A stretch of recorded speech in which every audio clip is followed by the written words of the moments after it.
Hello, everyone. Welcome. Thank you for joining our webinar, Changing Trends in Commercial Arbitration in India, presented in partnership between the Legal 500 and Trilegal.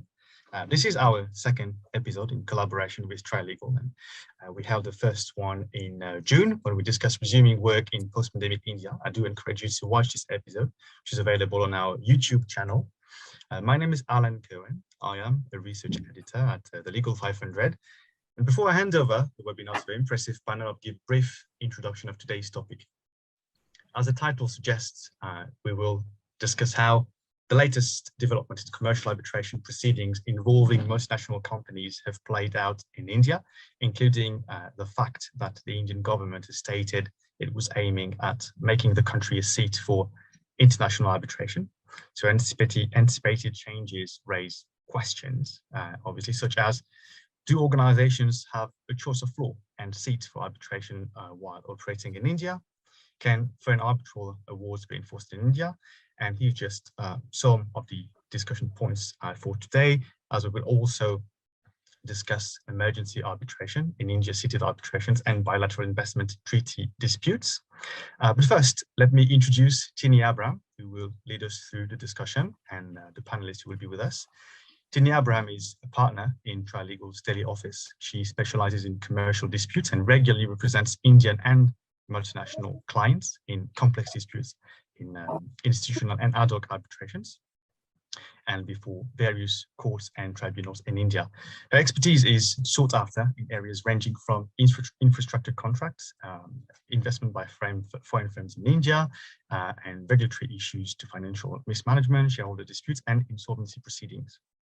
Additionally, she has advised clients on disputes pertaining to media rights licensing, supply contracts, infrastructure contracts, and equity and debt investment contracts. Also joining us is Yogesh Gupta. Mr. Gupta is Larsen Toubro's Railway Business Vertical's Head of Legal. He has 25 years experience across several practice areas and advises on all legal aspects, contracts and disputes of all of L&T railway and metro rail projects in India and abroad. Prior to joining L&T, Mr. Gupta worked as a partner at a top-tier law firm and was an associate with a chamber of renowned senior counsels in India, mostly in practice areas related to banking, telecom and broadcasting, and core infrastructure, advising both private developers and government authorities. Mr. Gupta also has experience advising banks and financial institutions on project financing and recovery matters in high-value transactions. Our third panelist today will be Vivek Gambhir. Mr. Gambhir is a solicitor of England and Wales. He practiced for around 10 years in India and had varied practice, including domestic and international arbitration and advising on multiple power projects. In 1998, he joined a leading international law firm in Hong Kong and later moved to London, where he led the firm's international power practice, working in over 19 jurisdictions on multiple high-value transactions and projects. Then in 2011, he joined the Abu Dhabi National Energy Company, or TAQA, a vertically integrated global power, water utility, and oil and gas company, which is listed on the Abu Dhabi Stock Exchange and operates in 11 countries, including India, where Mr. Gambhir is currently General Counsel. At TAQA, he's been handling international arbitrations for the company, providing legal and business perspective. I'll hand over to you in a moment, Tine, but before that, I would like to let our audience know that this session is interactive. So if you have any questions during the webinar, please submit them using the Q&A function at the bottom of your screen, and we will put them to the panel once the presentation is over. Okay, Tine, I'm handing this over to you now. Please feel free to introduce the topic a bit further and just lead a conversation, please. Thank you for the words of introduction, and good evening, good afternoon, good morning, depending where you're joining in from for the session. As you would all agree, the arbitration scene in India has seen rapid changes over the past decade. In fact, during the early years of the millennium, India was considered as a not so friendly jurisdiction as far as arbitration is concerned. And as you would agree, in the last 10 odd years, there has been tremendous changes in the arbitration practice in India, and changes in the legal regime has significantly contributed to the changes in the arbitration practice in making India an arbitration-friendly jurisdiction. Now, some of the trends that have emerged over the past decade, which has significantly contributed to the development of arbitration as the most preferred mode of dispute resolution, is what we aim to discuss during this session today. Now, before we get into a more detailed discussion on some of these issues, I thought we'll just set the context and identify some of the key developments over the last few years, and also what is the emerging trends and what needs to further develop in these key issues. Now, for the purposes of this session, what we were in fact thinking about was to classify these trends under three broad buckets, and the three broad buckets in which these key developments fall are: one is party autonomy. In fact, you would all agree that there has been a fair amount of changes.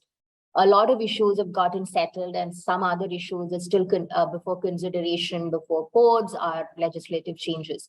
And party autonomy, I would say that 3-4 elements which are so central to the point of party autonomy include the ability of the parties to agree on the process of appointment of arbitrators, the ability of the parties to agree on the seat and the governing law for the arbitration, the ability of the parties to choose the institutional routes that would be applicable, the courts that they will go to for interim reliefs, etc. So there has been a fair amount of clarity that has come up with respect to the extent of party autonomy when it comes to choosing arbitration as a mode of dispute resolution and going forward with arbitration as a mode of dispute resolution. The second key area where we have seen trends developing and a lot has evolved is also on the aspect of judicial interference with respect to the conduct of arbitrations. Maybe about 20 odd years ago, India was considered as a jurisdiction where, a foreign award can come to India for enforcement, and you would have instances where the Indian courts have sat in deciding on whether the award should be set aside or not. From that, we have obviously moved to a place where there is minimal judicial interference with the arbitration process, whether it is pre-arbitration, during the arbitration, or post-arbitration.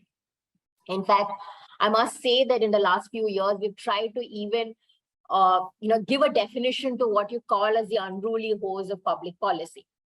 Now, the third bucket, which has also contributed to the evolution of arbitration, is the maturity and sophistication with which the parties are looking at conducting the arbitration, the kind of importance that parties ascribe to this mode of dispute resolution. That obviously has helped foster the use of arbitration in India. Now, while these are the three broad areas or broad buckets which have contributed significantly in the evolution of this mode of dispute resolution in the last few years, there are certain specific areas or aspects under these buckets which have gained more prominence or received a lot more clarity over the years. And some, as I mentioned earlier, may require a lot more clarity to come through.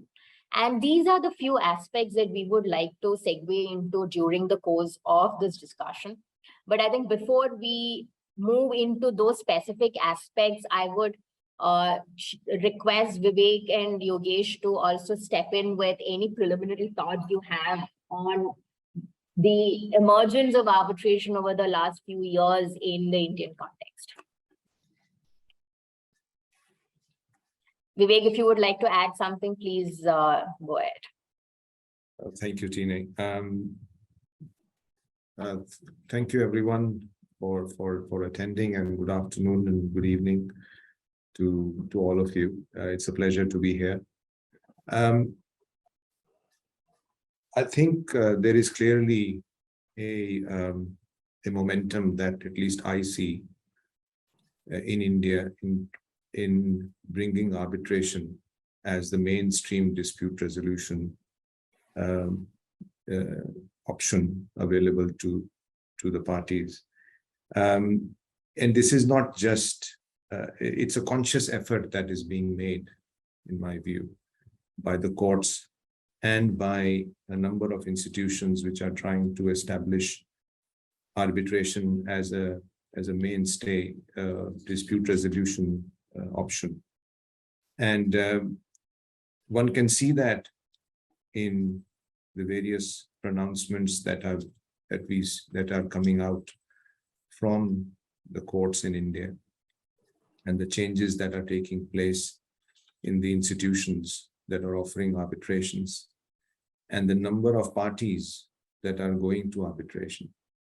So clearly, all steps are in the right direction towards establishing India as a hub for arbitration. And I think that's probably a goal which is within reach, though there are still some steps to be taken, but it's in the right direction.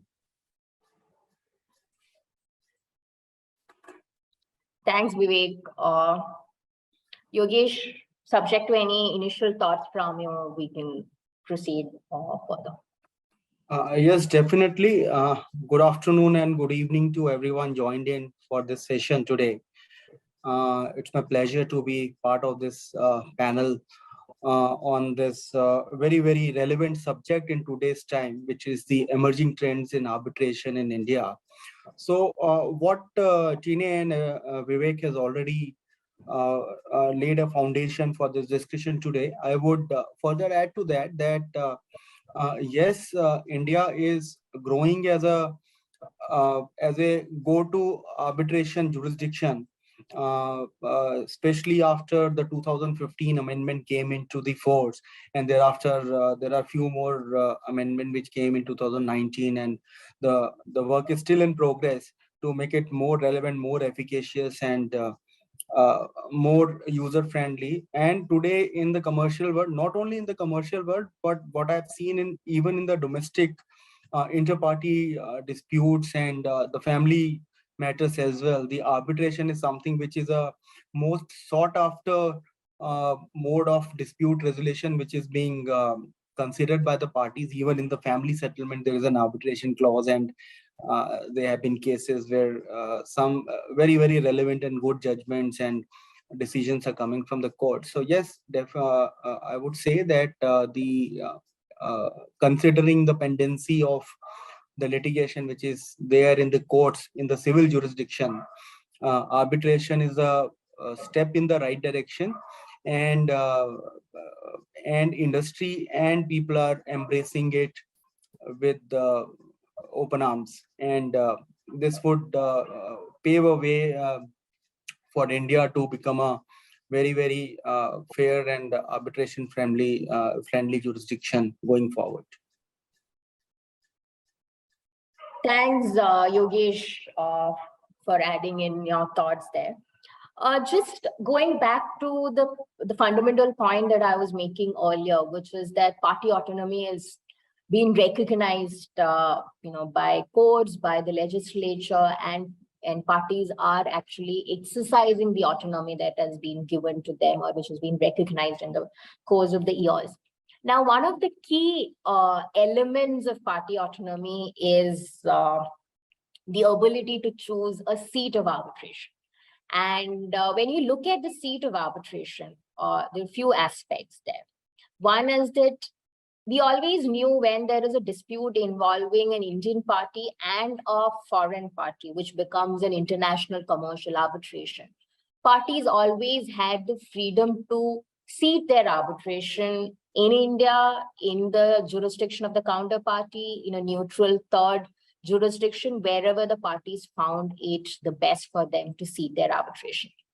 However, there was this whole debate, which was there for a large number, for several years, in fact, which is that, is this autonomy of freedom is something that is available to domestic parties?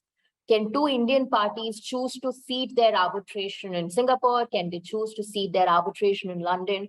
Or they have to seat their arbitration where the parties have entered into a contract, or where the parties have a registered office or any nexus to the contract itself. So that has been a big debate which has been going on for a long while. And taking that debate forward, now we have some clarity as far as the ability of Indian parties to have a seat both in the context of within India and outside India, which is that you're not limited by the place of the contract or the place of the registered office of the parties or the place where the contract is being performed, but you can in fact give a seat to some other place as well. So that's one big development which has come over the last few years. Similar to that is another big development, which was that you can in fact have your arbitration outside of India if that is what the parties want to do. Now, both these aspects have significantly contributed to bringing in that autonomy to how the parties would like to run their arbitration. In this context, I just wanted to check with Vivek on how you look at this development, One, whether it is a positive development, whether this will remain as a development which will be used by a limited number of parties, or you would see a large number of takers who would actually use this autonomy which has been clarified and given to the parties now. Thank you, Tine. Naturally,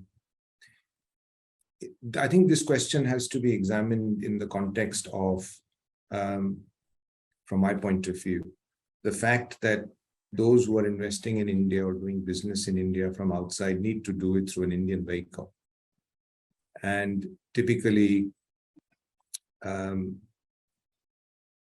one of the arbitrations in one of the contracts that I had to deal with, this was a question which had popped up.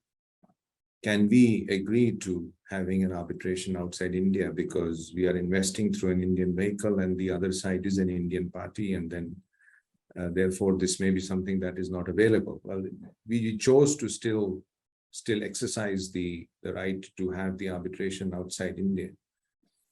But despite there being some ambiguity in the law, I think that ambiguity has now been cleared.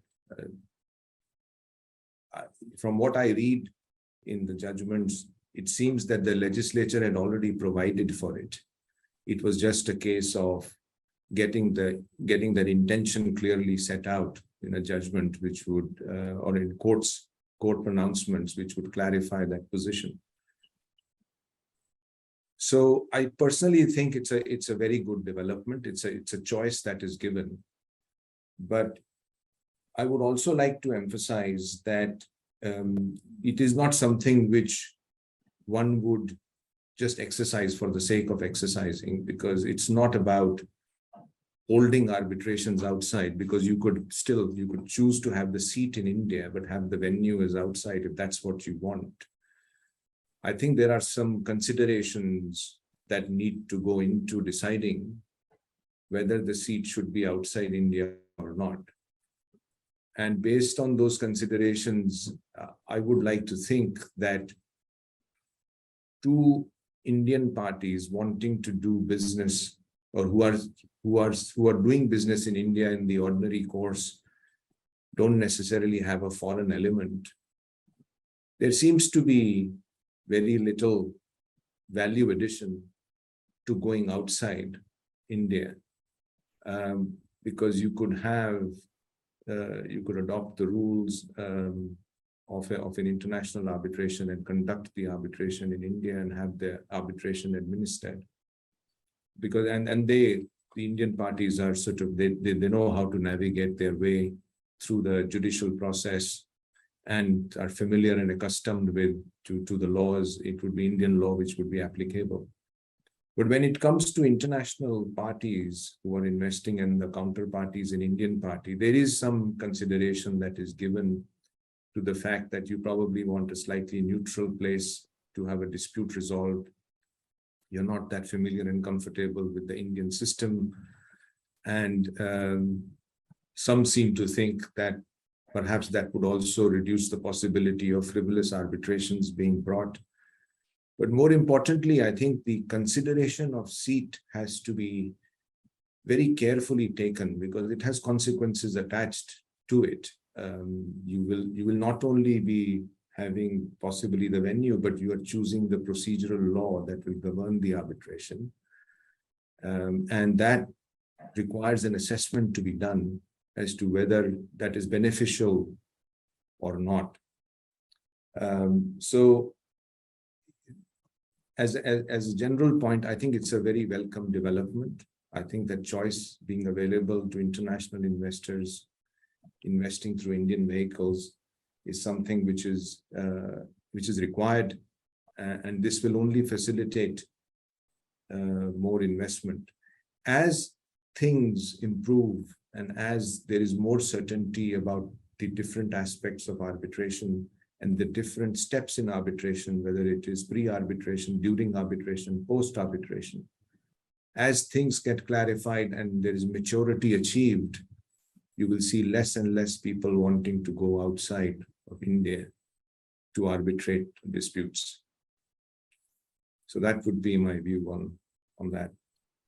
Thanks, Yogesh, and thanks, Vivek. And Yogesh, do chip in if you have a different view or you broadly agree with this, because I completely concur with, in fact, Vivek's point that while it is important to recognize that party autonomy, that exercise of that autonomy needs to be considered in addition, along with other factors like the cost associated with it, the governing law that you would like to choose, the very nature of the parties and the kind of disputes that may arise. So all of these factors needs to go into any decision making on what should be the seat of arbitration. But Yogesh, please do add in your thoughts as well, and then we can move into the next issue that we would like to discuss.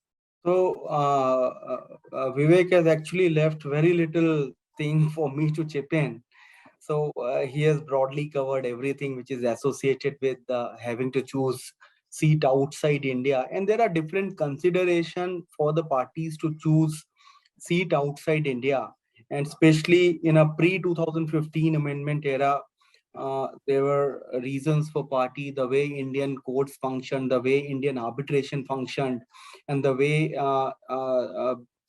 one of the Indian dominating parties were controlling the process of arbitration before 2015 amendment. So the foreign investors, the foreign companies, they were very averse to having a seat of arbitration being in India, considering it was a long drawn process, the arbitration disputes process itself.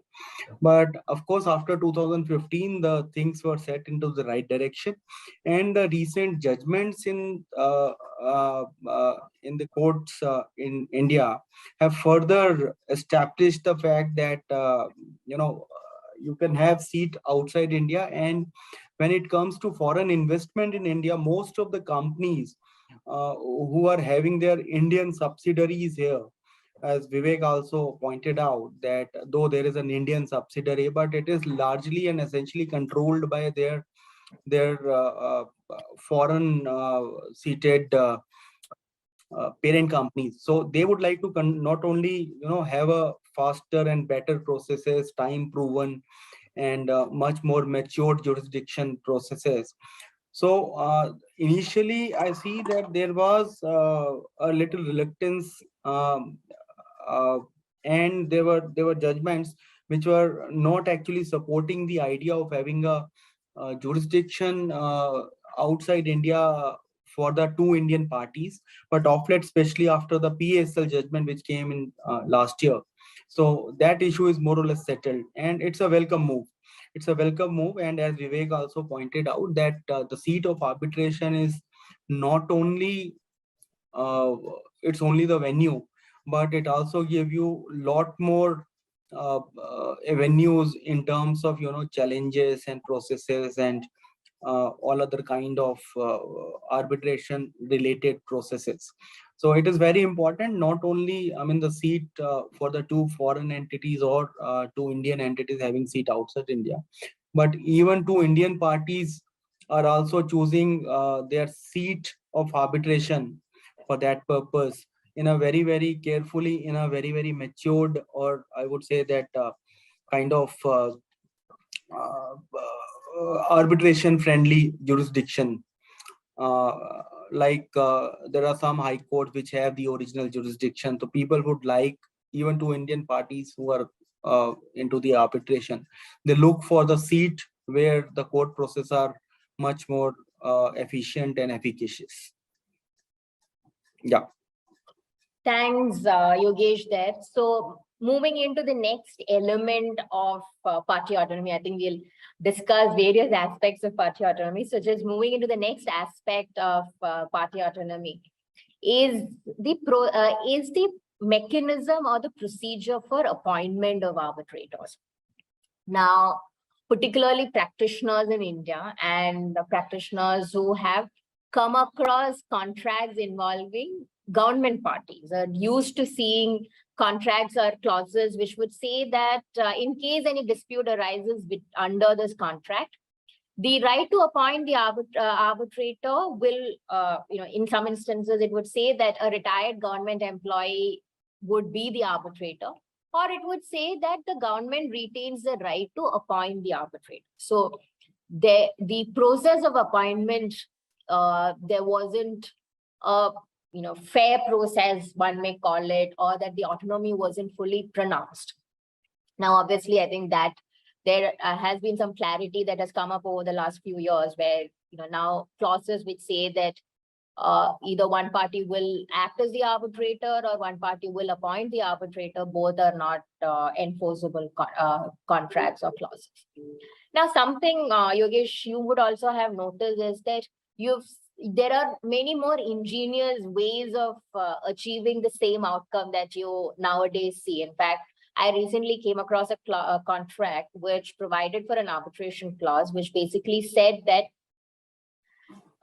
party A would provide a list of 5 names of who could be potential arbitrators. Now, party B, who is the private party, will have to choose 3 out of the 5 and give their recommendations or suggestions to party A. And out of the 3 that party B, who is a party to the contract and party to the arbitration, therefore, has suggested or has recommended out of the 5 which was given by party A would appoint one of them as the arbitrator. So, when you see clauses like this, do you think that, the party autonomy that needs to be there when it comes to the process of appointment of arbitrators, is it really respected, or we are time and again trying to find ways to move away from this cardinal principle and in fact find ways of retaining the right to appoint arbitrator with just one party? So it's a very relevant question, especially from the perspective of the organization I belong to, I work for. So we have been dealing with these kind of clauses day in, day out. L&T being one of the prominent construction company, we do a lot of government work, and especially the domain I come from, I'm dealing with the railway business. So these kind of clauses are coming in and out in all the railway contracts, which is flowing from 1960s and 70s. And those, unfortunately, even after the amendment in 2015, and there are so many court pronouncements, such clauses continue to hold ground in most of the railway contracts. So we suffer these clauses because more or less, whatever you may say, these are most of time these government contracts are kind of a standard form contracts where the private party don't have much say in negotiating these clauses, and these are the clauses which is percolated down to these smaller government entities from the ministry level, and the whole process of getting these clauses amended during the time of tender and bid stage is a cumbersome process, and we get a standard reply saying that the clause remains as it is and no changes envisaged. So we have to take that risk and we have to live with those clauses. There have been instances where these clauses are there in a pre-2015 amendment clauses, and then there are even the newer contract I see continues to have such clauses.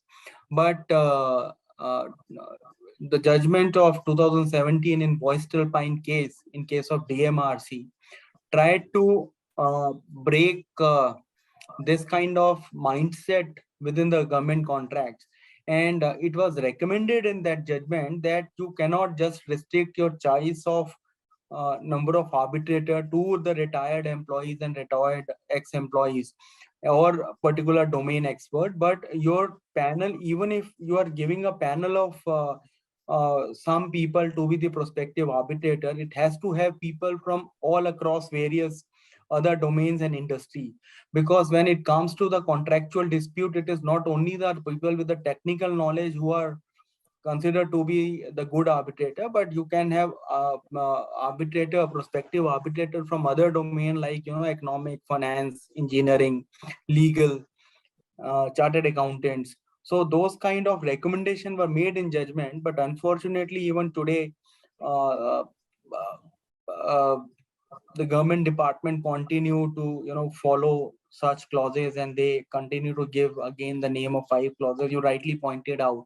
So to overcome the effect of this judgment and the overcome the effect of the amendment in section 12 and 11 what is made in 2015, the government officers started to give you 5 names to choose from. And they say that we are giving you choice, you can choose 3 names, and from those 3 we will appoint one on your behalf, and if you don't choose anybody, then also we will appoint somebody from your behalf. So those kind of instances are there. And they seek a lot of support from 2-3 judgment which happened in 2018-19, and there was some ambiguity on the operation of these clauses and those judgments. And very recently, last week itself, there's a judgment of Supreme Court. There's an order of Supreme Court in the matter of it is called JSW Steels versus South Western Railway, where such a practice has been denounced by Supreme Court, and it is referred to the earlier judgment of Tantia Construction, which the matter in the core judgment was sought to be referred to a larger bench and to have relooked into this.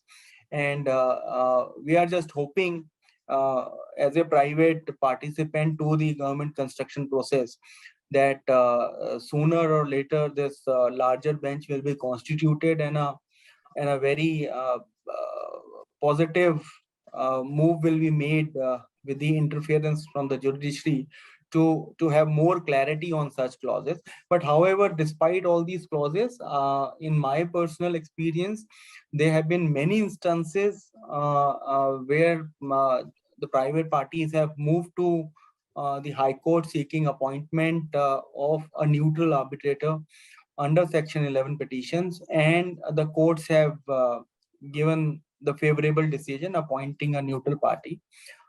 Since this 5-member limited panel was being provided from the other side, so the courts have taken a very positive and very encouraging view on these aspects. But still, there are some matter which has taken up and challenge in Supreme Court. The matter is pending. We are just hoping that going forward we will have more clarity and more better decisions from the court as far as parties autonomy's aspect of appointment of arbitrator is considered in a better manner.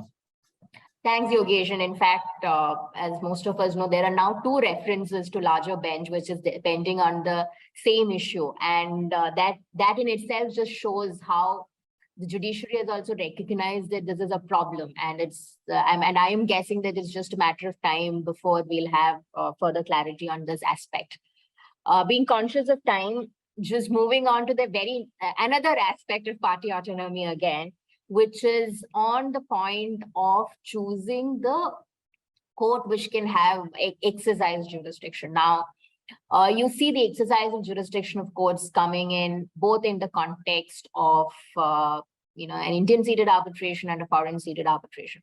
As I mentioned earlier, as far as an India seated arbitration is concerned, and just to explain on the position of law there, which is that as long as I confer the seat of the arbitration in, let's just take Delhi, for example, then courts in Delhi can have jurisdiction over that arbitration, and the supervisory jurisdiction over that arbitration will be with the courts in Delhi. So while the parties to the contract may be based in Bombay and Calcutta, by just conferring seat on Delhi, you are automatically conferring jurisdiction on courts in Delhi as well. Now, that's one aspect which is that is in the context of domestic arbitration, because always Indian courts or the court of the seat will have supervisory jurisdiction. That's one aspect where there is a decision that needs to come in on the aspect of court, or which needs to retain the jurisdiction over the arbitration. Similarly, there's an element of court jurisdiction, even when you choose to seat your arbitration outside of India, because even if you choose to seat your arbitration outside of India, you still can give jurisdiction to Indian courts to grant interim reliefs or assist with taking evidence that is necessary for the arbitration. Now, I think, Vivek, we want to hear from you as somebody who has been involved in several such contracts, is that what are the considerations that goes into deciding upon where should be the seat be, so that you confer jurisdiction on a particular court, or should we at all have jurisdiction given to Indian courts when we are seating our arbitration, say in London? So as an in-house lawyer who's negotiating these contracts, what considerations do you keep in mind in deciding on a court which should have jurisdiction? So, as you rightly pointed out, there are two important elements, and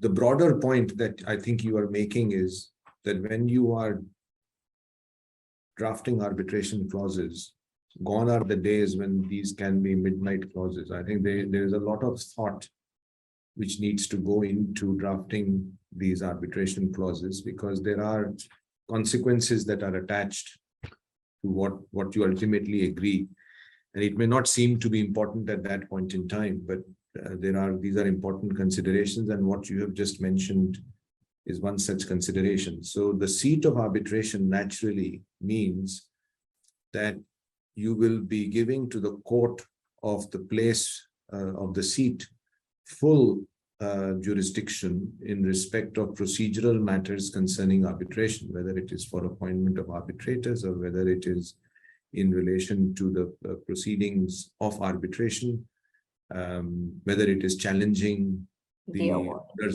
orders passed by the arbitrators during the course of arbitration or the final award. So one needs to be very sure and confident that you are choosing a place which is very well accustomed to efficient arbitration and is arbitration friendly. Now, there are some practical aspects that one needs to also take into consideration.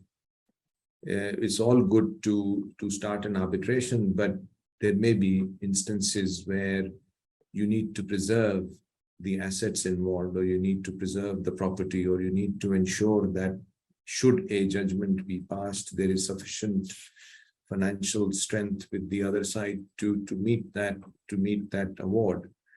And therefore, the important thing is how do you secure your interest? If you were to sort of leave it without mentioning that, then it would all be left to where the seat is.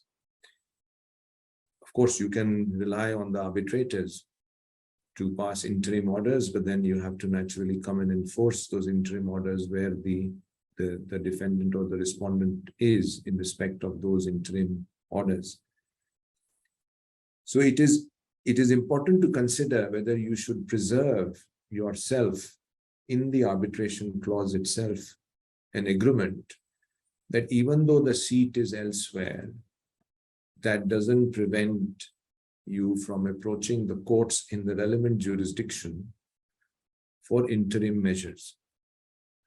And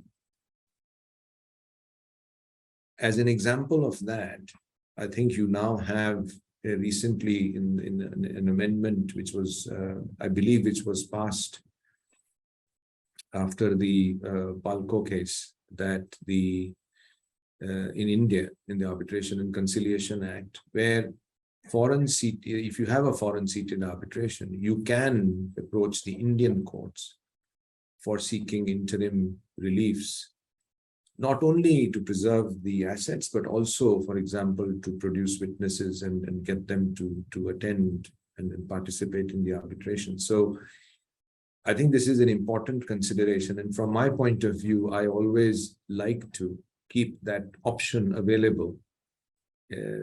It doesn't matter that it's mutual, but I think that option is only beneficial to have, even not just for yourself, but just more generally. So that's how I look at approaching this.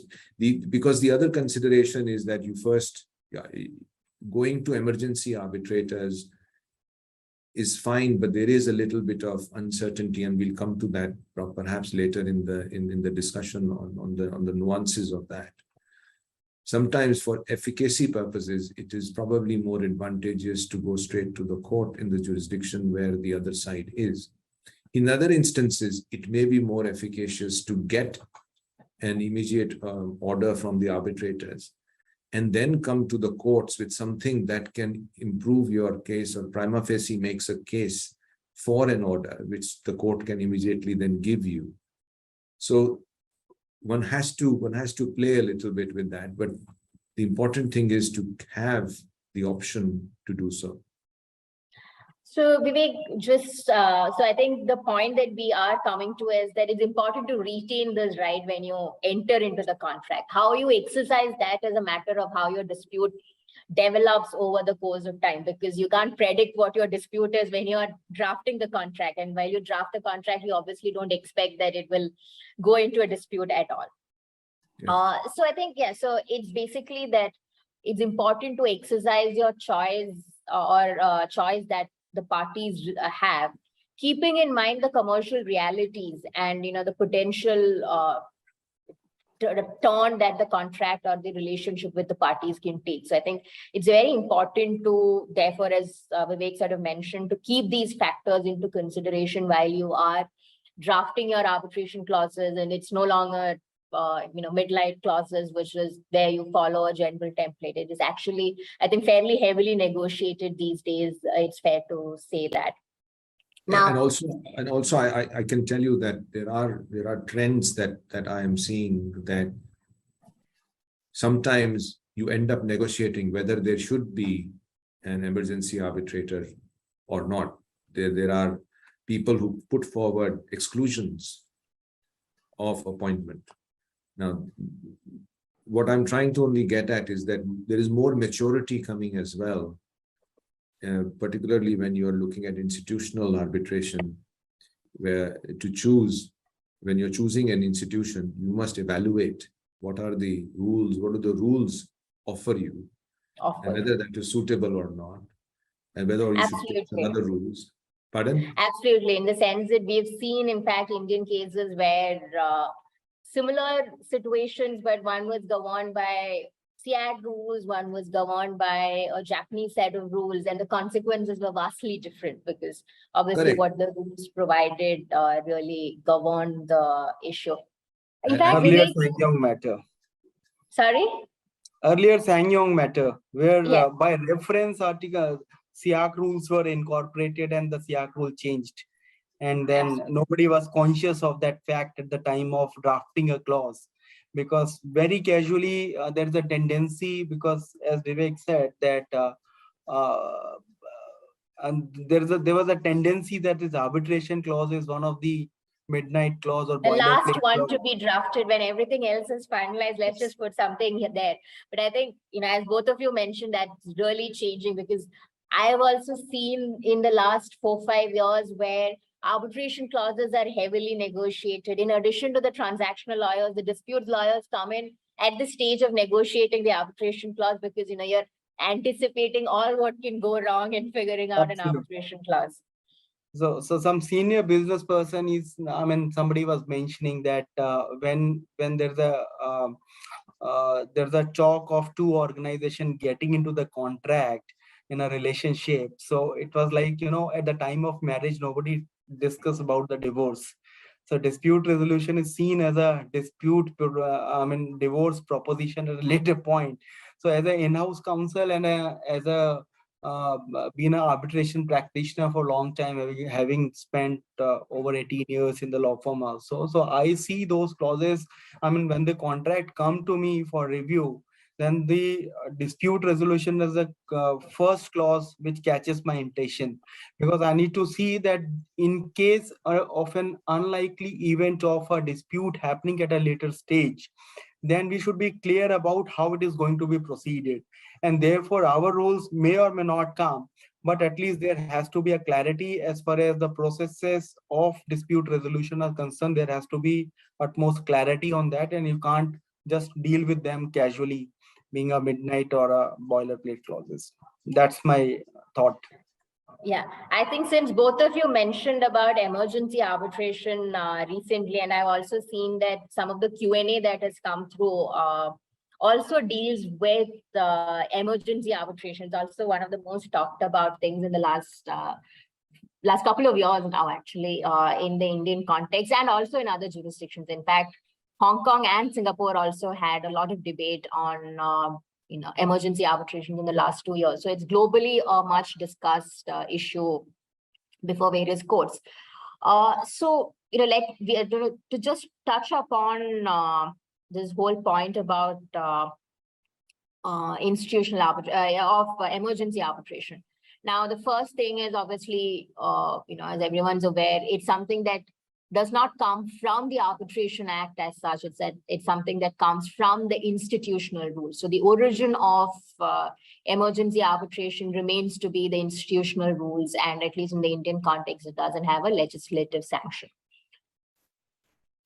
Now, how relevant, I think there are a few aspects that I would like to discuss, but I think let me just start with the first aspect here, and Yogesh, you could sort of deal with this point, which is that in a place like India, where I would probably think that 98% or more of the arbitrations still are ad hoc in nature, how relevant is this discourse of emergency arbitration? Because all of us as practitioners do spend a lot of time talking about it, but how relevant it is in the current scheme when it's something which was only available within the institutional framework. So, to make it something which is more relevant, more accessible, is it important to, have a legislative backing for it? Or is it something an exception and, you always have a remedy for interim relief either before the court in a pre-arbitration stage and before the arbitral tribunal during the course of the arbitration? So is it something that, begs for a legislative change, or you would think that things as it stands is fine from a legislative perspective? As far as emergency arbitration is concerned, so there is no mention of emergency arbitration as far as Indian legislation, which is the Arbitration and Conciliation Act as it stands today. There is nothing about emergency arbitration in this legislation, though there are sections which deals with the interim measures, interim relief to be provided, section 9 for the courts, and similar section which is amended in 2015 giving similar power to the arbitral tribunal also. But the whole process of constitution of arbitration tribunal and approaching the courts takes some time, and the whole purpose of emergency arbitration is more of a conservatory in a nature. When you need immediate urgent relief, when the subject matter of the dispute need to be protected, or some interim order or some protective order is required by the affected parties.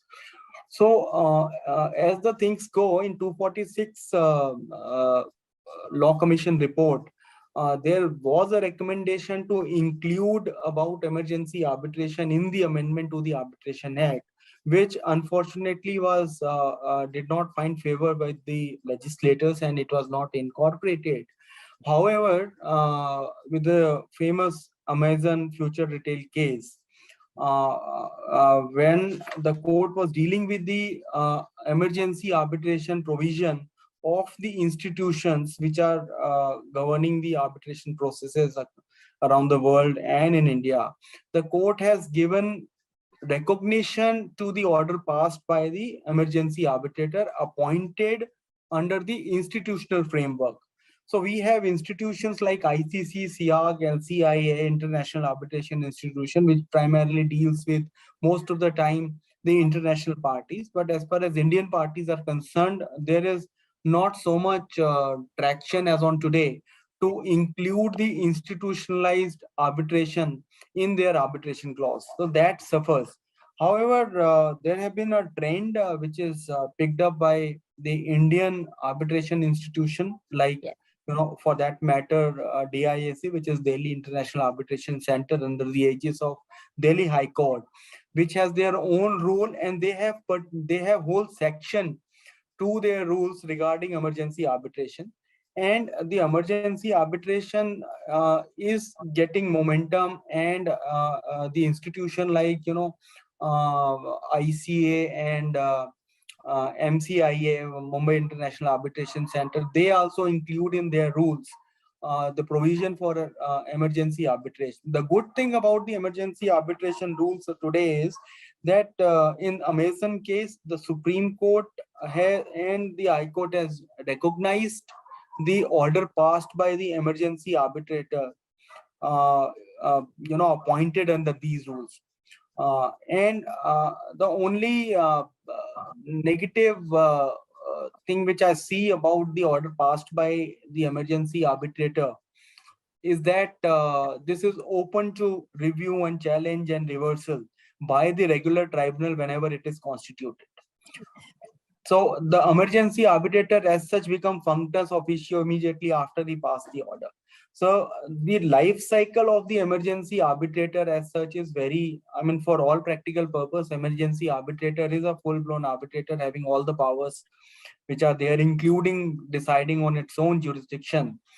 But after the order is passed, there is no emergency arbitrator, and then the regular tribunal, which when it comes into the picture, they have all the powers to even reverse the decision.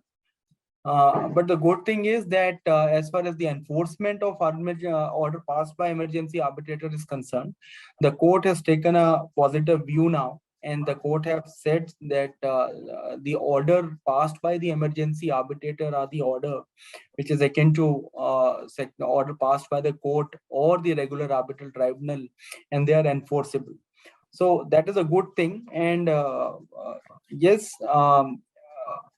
process-wise, there is a need for emergency arbitrator and the order to be passed by the emergency arbitrator, because when the dispute comes, there is always likelihood of some subject matter of the dispute being, vitiated or damaged, and such kind of order is required. And though in the regular process, the emergency arbitration process is there in the institutional mechanism, which parties by choice and by consent can opt out of it. But in my experience, I have not seen any party, opting out of this emergency arbitration. And if going forward, if the recommendation is again maintained and again made towards inclusion of emergency arbitration in the legislation, it will be a welcome move. Though there is already a provision for interim relief in the legislation as it stands today, but including a particularly definition of emergency arbitration into the Arbitration Act would be a welcome move, and it will go a long way in further improving the and make the arbitration process a lot more efficient. Thanks, Yogesh there. And, I think, as you mentioned, I mean, it's a quick remedy in the sense that, sometimes going to a court and also getting a Section 9 relief or an interim relief can take time. But emergency arbitrations often is the procedure itself is that within 48 hours, the arbitrator would be appointed, and the arbitrator has to complete the process in less than 2 weeks under most of the rules. So that Yes. that time element is definitely preserved. And, given the fact that there are, as you mentioned, a lot of people going into courts, it is something that can obviously be encouraged as a solution to parties to sort of obtain that much needed interim protective order at the time when it is in fact required. Just sort of moving, while I think we all agree that it's a good tool which is available. Vivek, just to come to you and then I'll come back to Yogesh also with some other aspects of it.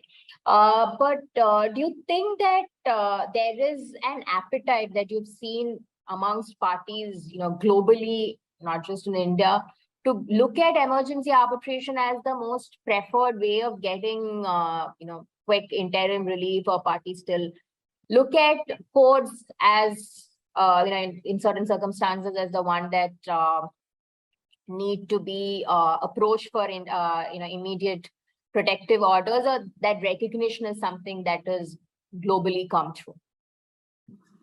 I think globally there is a recognition, because you find now the rules reflecting the change in this direction. So globally there is a recognition for a thing like this. In fact, in England, the courts don't go for interim relief unless the emergency arbitrator relief is not an efficacious remedy. So there is a tendency to try and promote more of that. But I think there are some practical aspects which obviously need to be considered in cross-border arbitration. In the sense that you can get the award of the emergency arbitrator, then you also have to go and enforce it. So then it comes down to the law of the place where you wish to go and enforce it, as to whether such an award will be recognized. Now, since you're talking of India, that is clearly an issue that still needs to be put to bed. In Singapore, they amended the law itself in 2012. In 2010, they introduced the provision. SIAC introduced the provision in 2010 for an emergency arbitrator. In 2012, the award of the emergency arbitrator was recognized as an award that could be enforced under the Arbitration Act, under the International Arbitration Act and the Arbitration Act. So therefore, I think it requires a statutory backing for it to be fully recognized, though I do understand that there are some judgments of the Bombay High Court where, even though the emergency arbitrator's award is not itself considered to be an award for the purpose of the Arbitration and Conciliation Act, but the court has given due weight to the award that was passed by the emergency arbitrator, and then passing the order on its own in terms of what was passed by the emergency. Now, there are divergent views. There are some other high courts have taken a different view. So from a judicial pronouncement point of view, there needs to be some certainty around that. And until that happens, I think there will be a little bit of people will be circumspect about using this.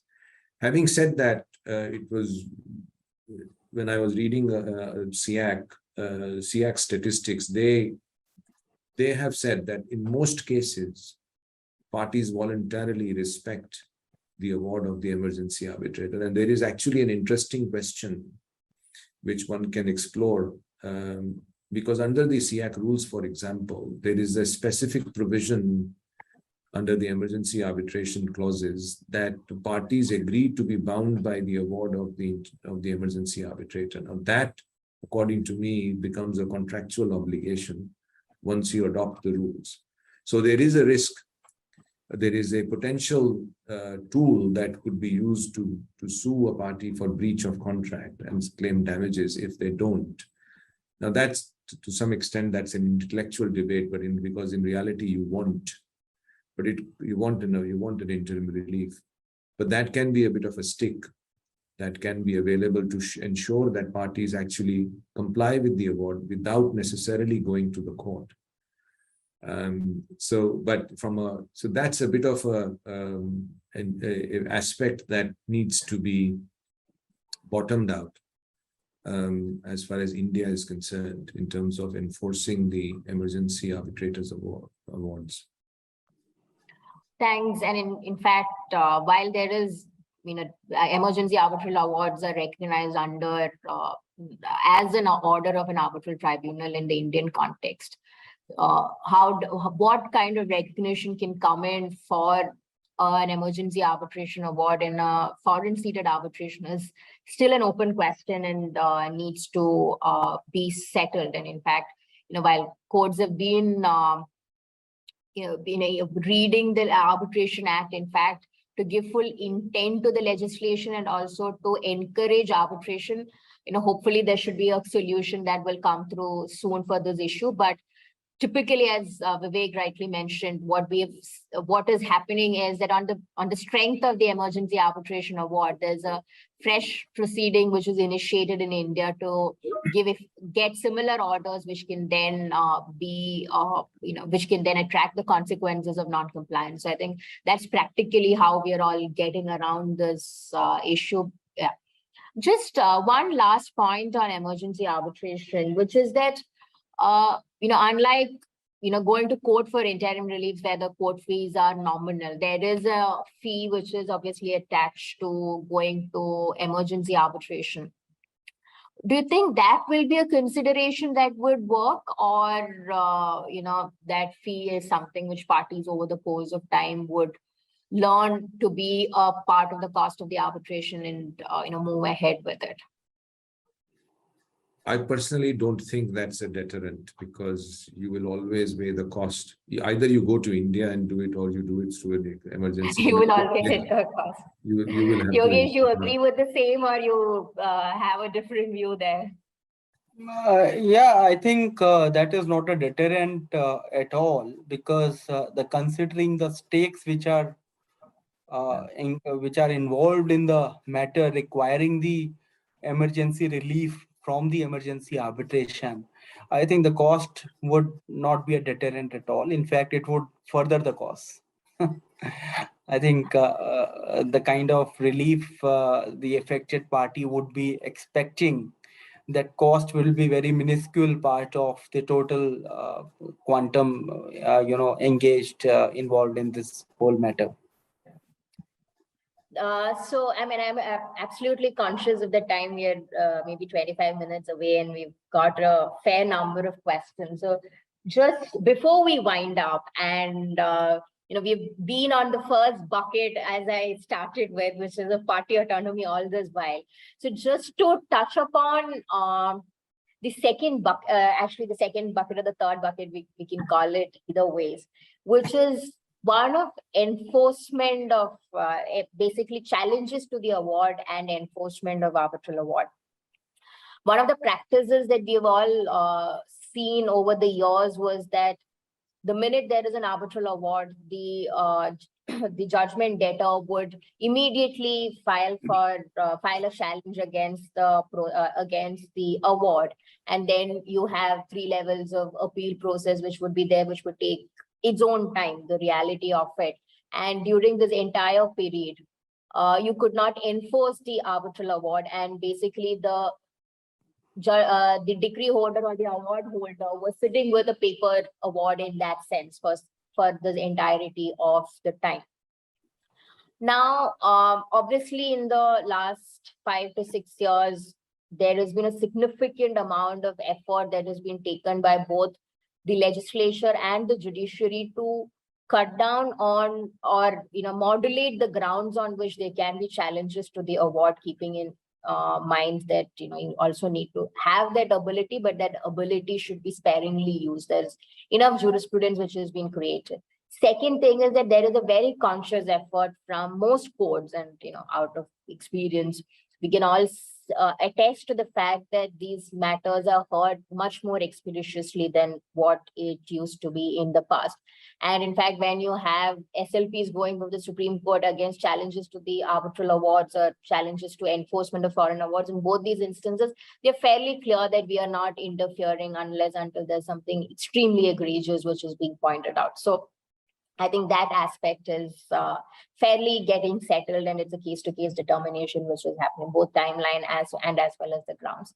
But what I have always found to be a very good development, which came hand in hand with obviously limiting the grounds of challenge and also increasing the expediency of deciding these setting aside challenge petitions, is the fact that there is no automatic stay to the enforcement of an arbitral award.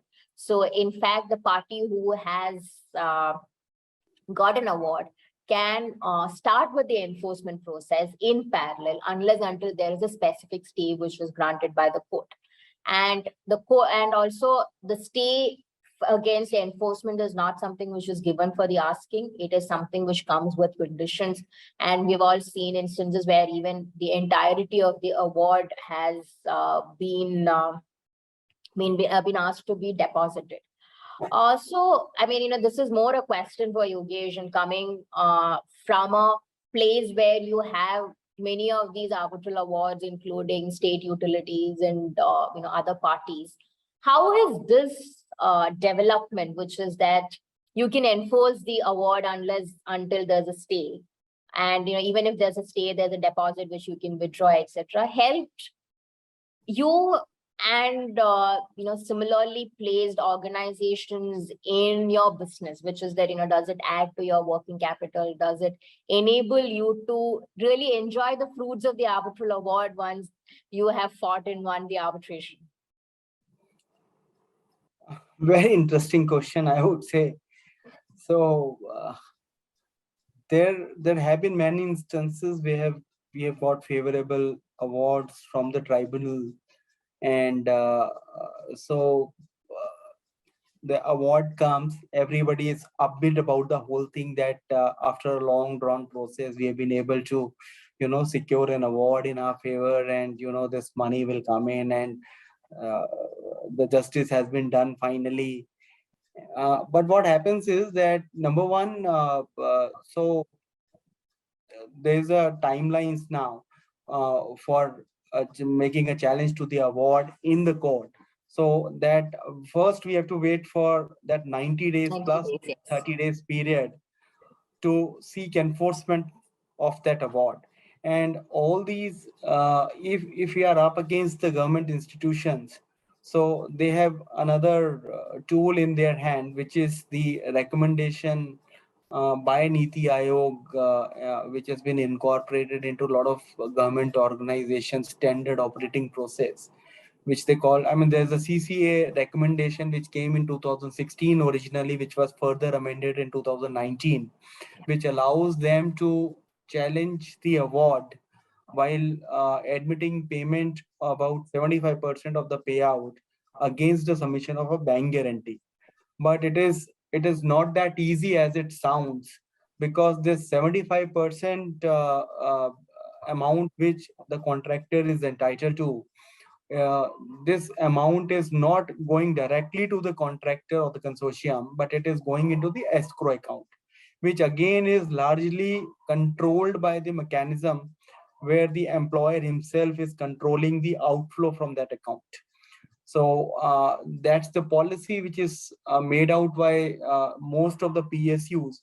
So this amount, so they always, give you a kind of this carrot that will pay you 75%. So first we have to wait for 90 days plus maybe another 30 days. So yeah, so 120 days wait period is there clearly, but yeah. As against 15 years, I would say that 120 days is yes. Nothing. So that you have to wait, and thereafter they also make out a case, they being a government department. So they also make out a case for condemnation of delay after 90 days. So very easily the courts have been little lenient in granting that 30 days condonation to them. That's been my experience.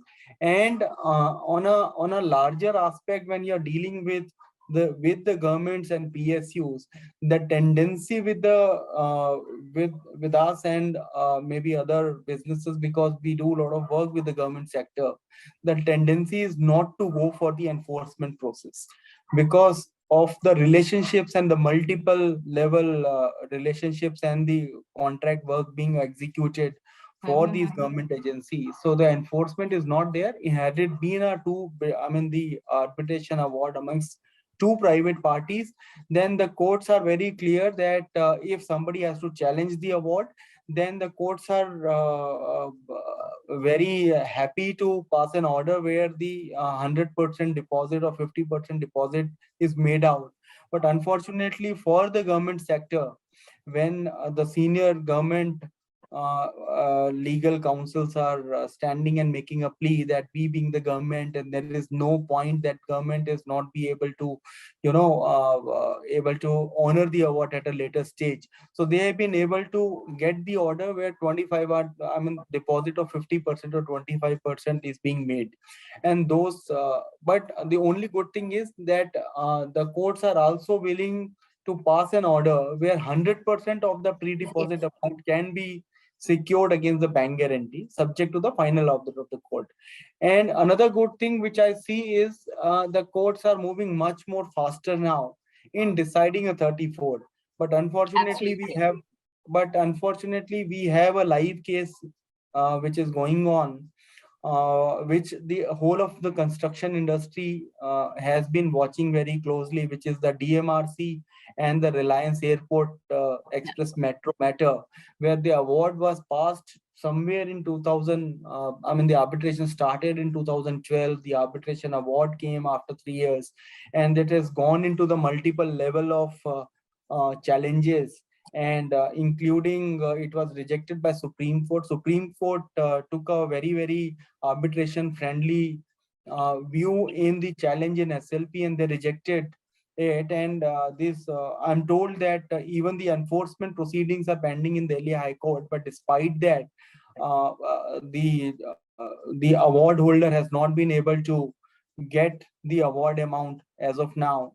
The challenge is going on, and even after the Supreme Court rejected it, it's been almost a year, and the private sector participant is still struggling to get an award.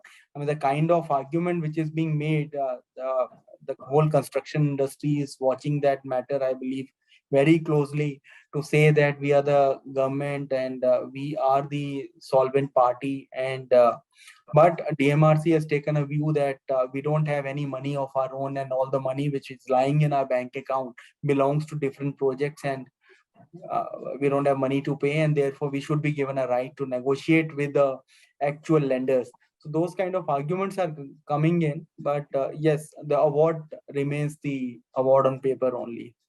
So not so while much of there is much acclaimed and applauded development which is there, unfortunately on ground it is not translating into real money in the hands of the winner in a whole arbitration. So so I think with this, while we did plan to discuss many other issues, I think we are running short of time. So I would just straight away jump into some of the questions that we have received. So just starting with it. So both Yogesh and Vivek, please feel free to jump in on this. One of the questions is, how is technology changing the way in which disputes are handled? Vivek. Yeah, let me take a stab at it. So I have, as I'm sure all of you have, experienced the pre-pandemic and the post or during pandemic arbitrations. So I have done an arbitration during the pandemic, and it was resolved much quicker than the pre-pandemic arbitration. Now, I don't have much to complain because it went in my favor, but I think there are some aspects of technology which work brilliantly. And there are some aspects where I still feel that technology can't replace the physical presence. And these are all driven by practical considerations. There is no sort of personal or an emotional or such kind of consideration that you have to be present because you can't make an impact before the arbitrators. That's really not the point. So my take on this is that all this is a very welcome development, because what it has brought to fore is that firstly, you don't need bundles and bundles of papers to conduct arbitrations. And I think all parties involved have had to get a bit tech savvy in terms of dealing with arbitration without necessarily having big bundles of paper. Secondly, it has also brought to fore and confirmed that you can do a lot without having physical hearings. So all procedural hearings can happen without the need to have a physical hearing, and that can significantly expedite the process of arbitration. The couple of areas where, and you can also perhaps deal with interim measures that you bring to arbitrators, and those interim reliefs or interim procedural matters can be resolved by remote participation.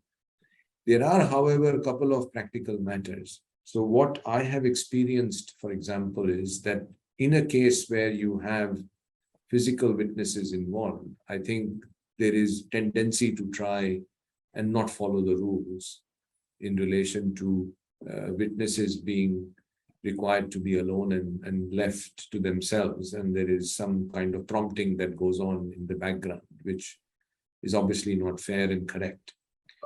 The larger issue is around the inability to instruct your counsel. And that for me was very frustrating, because I was not able to be present myself.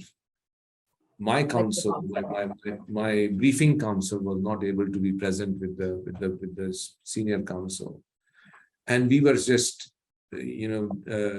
desperately trying to communicate over WhatsApp, and the poor senior counsel was getting thousands of WhatsApp messages. He didn't know where to look and what to do, and so he chose to practically ignore it, because it was just confounding for him that how does he deal with it. So I personally think that there are significant advantages, but from a practical perspective, it is difficult to replicate, to substitute physical presence in certain matters relating to arbitration. It certainly has expedited the conclusion. It has certainly made it more efficient. It has certainly made it more environmentally friendly. There are no questions about that. But it can't go the full way as of now, as far as I can see it. Yeah, I think evidence recording is one aspect where physical hearings is something which is still... it also depends on the nature of the witnesses and the kind of evidence which is being led. I mean, personally, I've had expert witnesses being cross-examined through a video conference, which went absolutely fine. But I think it would not be the same if you are dealing with a fact witness. Yeah, correct. On certain facts. So I think it's something which at the end of the day, it also becomes that, technology is a useful tool which is available with you. You need to know how best to use it to the circumstances that are in hand for you. But obviously, expediency in the form of hearings is one aspect. Just one point that I thought I will add in before moving on to Yogesh on this point is that technology has really enabled the manner in which we do discovery in arbitrations. Like 15 years ago, personally, I've sat through lakhs of pages as part of a discovery exercise to try and figure out what documents to be disclosed and what documents need not be disclosed. These days, you have all kinds of tools which is available to lawyers, which is available with other consultants who helps you search through certain keywords. You don't have to physically spend 1,000 man-hours to do a discovery exercise. It's something which gets done in 1/10 of the time. So really, technology has helped in aspects like that. Similarly, live transcription, another aspect of technology use, which is really helped all of us in conducting the arbitration. So I think while a lot of our focus do remain on expediency and virtual hearings, these other aspects, and this has been development over the course of years, which has also really helped the process. But I think the fundamental point is that we need to learn to pick what is the best suited for us and the specific arbitration that you're doing, and then find the right balance. Yogesh, do add in if there are further thoughts from your end on this aspect. Yeah, on technology part, I would say, I mean, though I am a little old school person when it comes to documents and papers and everything. So but technology, I would say the pandemic has come in as a blessing in disguise as far as arbitration processes are concerned, because the things have started to move much more faster, though there were some initial teething problems were there. And with especially when you have a very senior retired judges and the senior engineers and bureaucrats who were not so familiar with the technology, so we had a little bit problem. We had matters which were ripe for the cross examination, or the pleadings were complete, and the main process of arbitration was yet to start. But it took us some time to get them on board, but eventually the things became much faster, and they were also very comfortable doing it with the comfort of sitting at their home and everything. As Vivek pointed out, the problem with briefing a counsel uh, remotely, and the other one is about the witnesses. So after doing many matters during the last 2-3 years on the arbitration virtually, so my takeaway is that at least the arbitrators are very happy doing it on a virtual platform, because they are sitting in their offices, and they can jump in from one arbitration to other arbitration, and they have necessary assistance available to them. So they are much more relaxed, and they are not, if not relaxed, at least they are not so much exhausted. So the travel And time they is can very, do, very cut. and it's also increases the number of arbitrations that they can also attend They to are in able a to concentrate. day. Yes, so it is time efficient, it is cost effective. And there was little problem only about sharing of documentation and all that. And as far as the cross examination concerned, that is something what we have tried and which worked really well.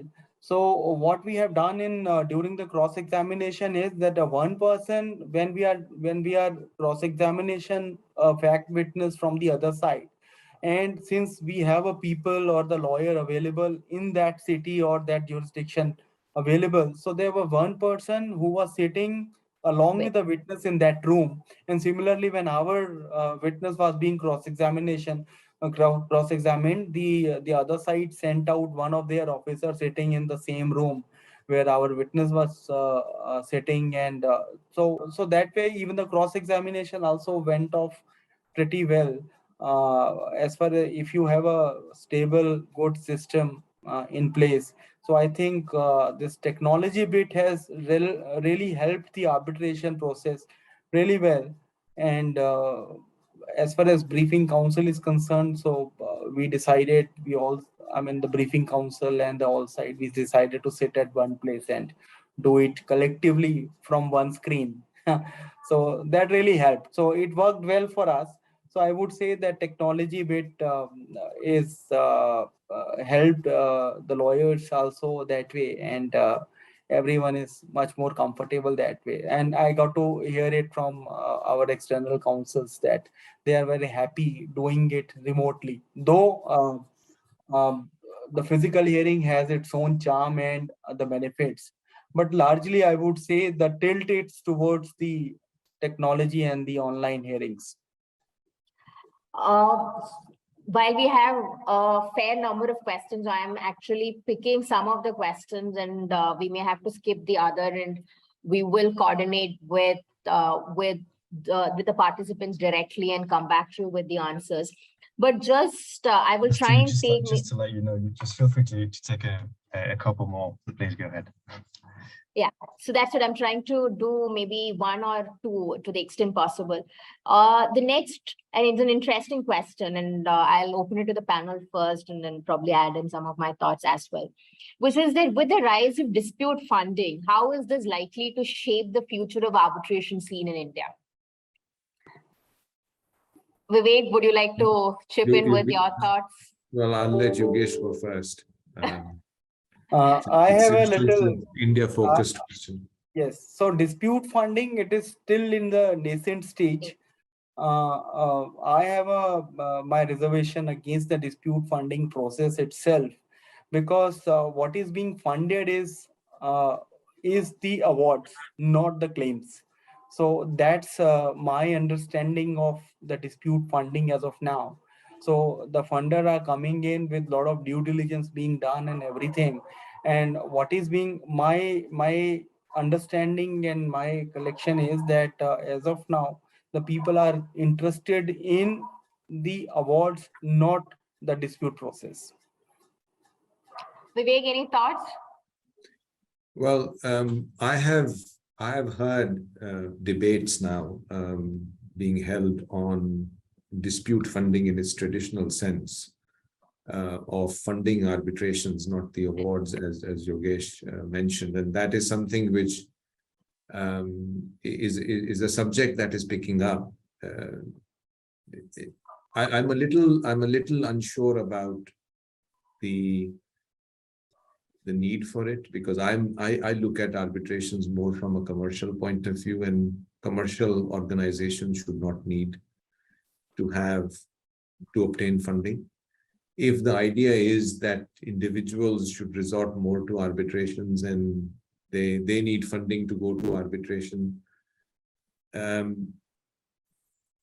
that perhaps is not necessary. And I fear slightly in terms of that the culture that may be promoted with that. I don't think it will stop necessarily at that level. It may start percolating in different directions.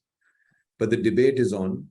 I think the subject cannot be avoided. I suspect. And there are a lot of interested parties who are into funding. And in fact, just to step in with some thoughts here, Please. There is, while India, as both Vivek and Yogesh mentioned, it's more at the nascent stages.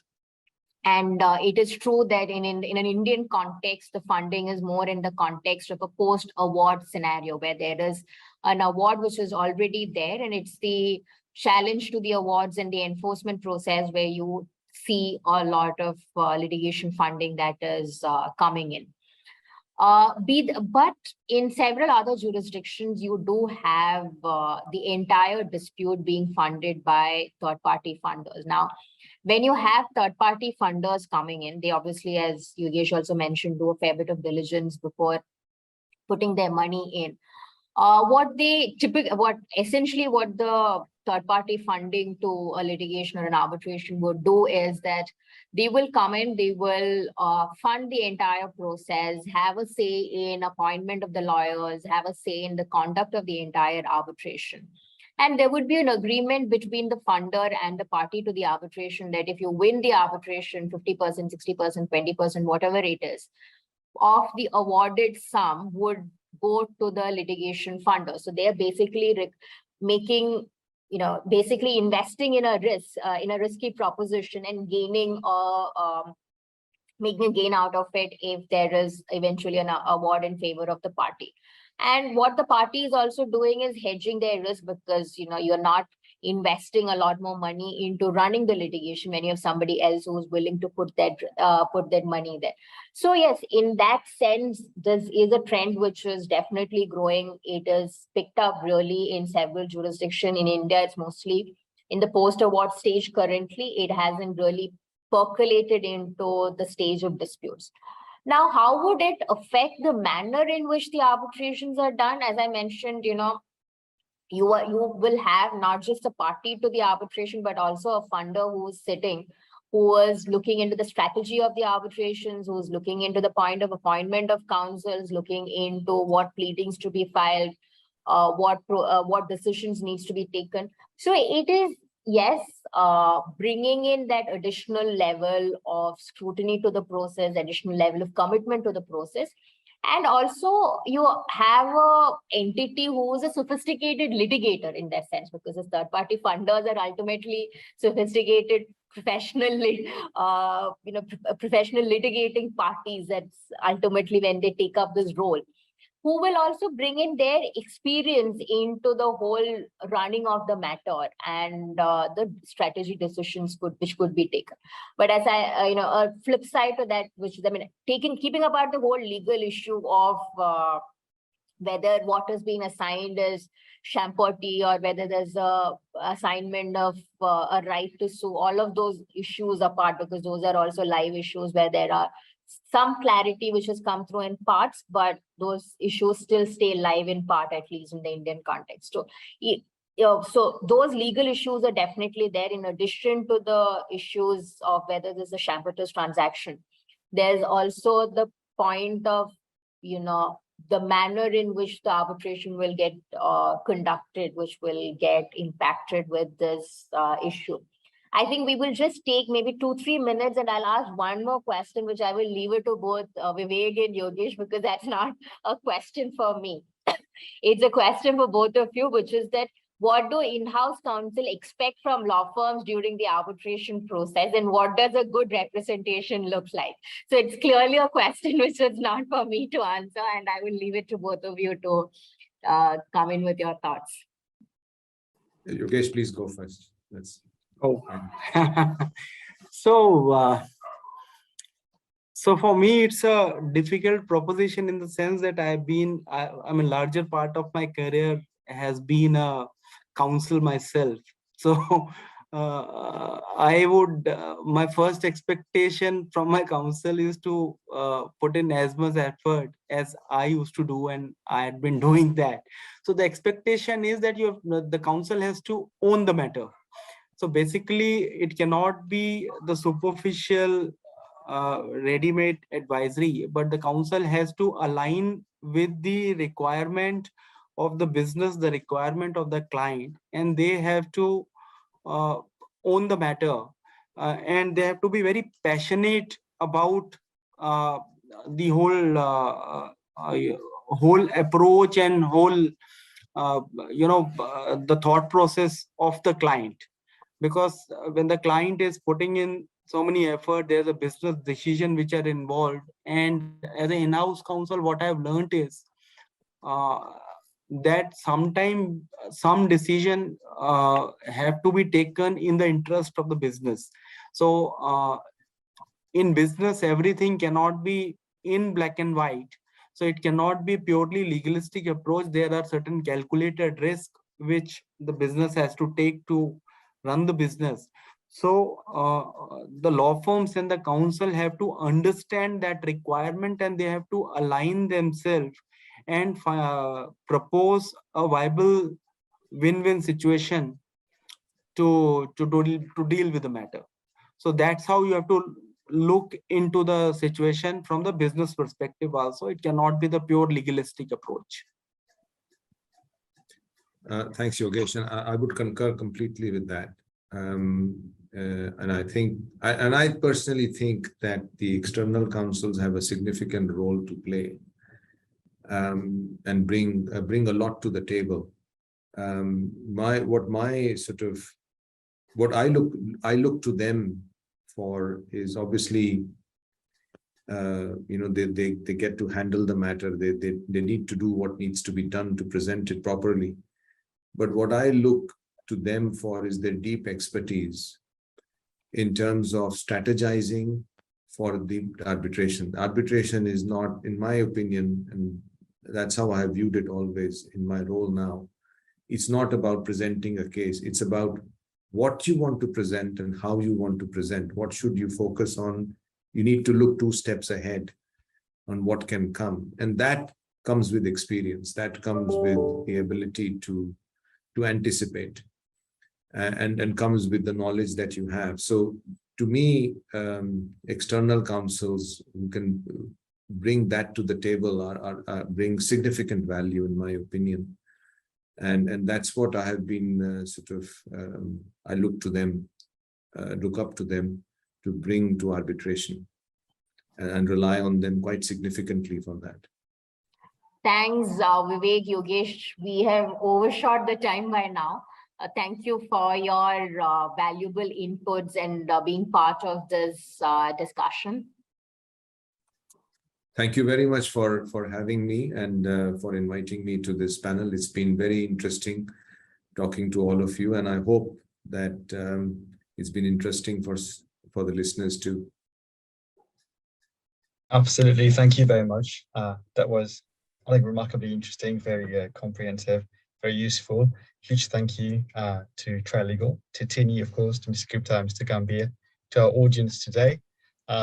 If you have any further questions, I do encourage you to contact Trilegal and specifically Tine, of course, and hope to see you at another webinar shortly. Goodbye, everyone.